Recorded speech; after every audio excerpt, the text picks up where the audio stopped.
Good morning guys! Magluluto na tayo ng paborito nating pagkain pag Biyernes. Munggor. Mag-ano muna tayo ng bawang para gisa natin konti.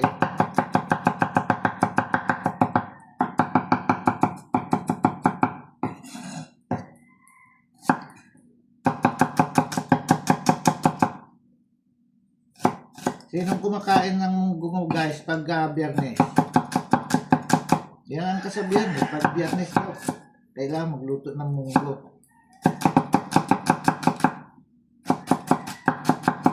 Ito naman guys, yung nakikita nyo dyan, yan yung napitas namin na sili kanina. Gagawin namin sili garlic. Baka may gustong murder dyan guys. Yan. Ito na yung mga halo natin. Ito na yung malunggay, ampalaya, at saka yung saluyot. Yan. Ito naman yung sili garlic natin guys. Yan. May mantika. Tapos yung sili na napitas natin kanina. Ito, diretso na natin to sa lutuin nating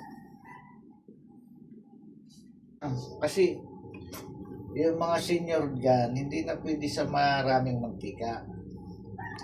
Kunti lang.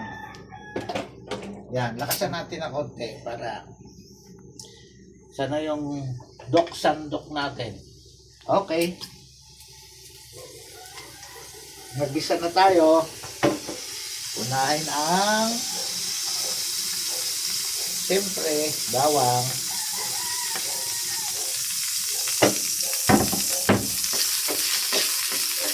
Ito na guys yung pinalambot natin na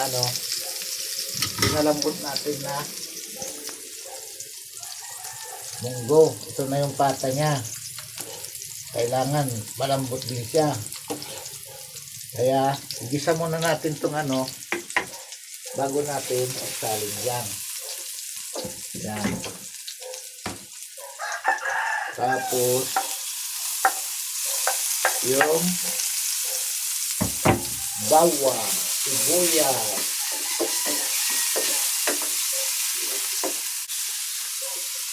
hamasi. Hindi na tayo maglagay ng guys, pampasarap. Kaya yung mag-sarap para yan lang sikreto natin sa pagluluto guys. Huwag tayo maglalagay ng kasi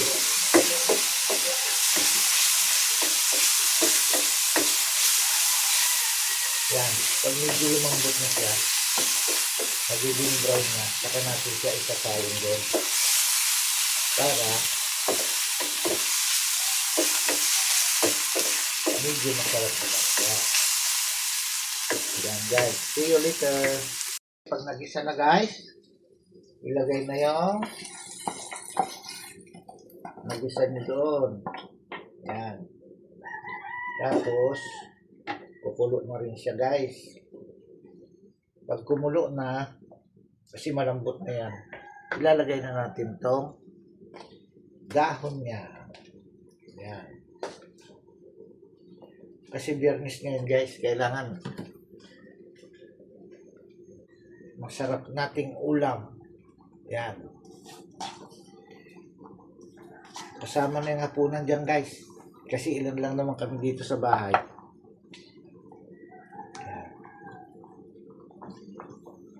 Okay. Kain tayo mamaya guys.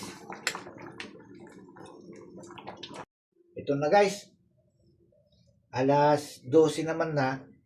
Sandukin na natin para makakain tayo. Sabay-sabay. Ayan. Pag maraming gulay guys, siyempre, masarap ang pakiramdam ng senyor.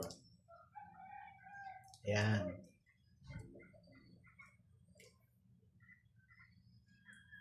Ang munggo. Wow. Ibukod natin yung kay Bundong kasi malakas mo kumain to eh. Ilalagay lang natin yung buto. Buto lang sa kanya. Tapos lagyan natin ng sili guys para mahangat siya. Ayan. Malakas kasi kumain yung sidekick ko eh. Kaya pag malakas kumain, buto lang sa kanya. Hindi buto yan guys. Laman yan. Baka mamaya sabihin nyo,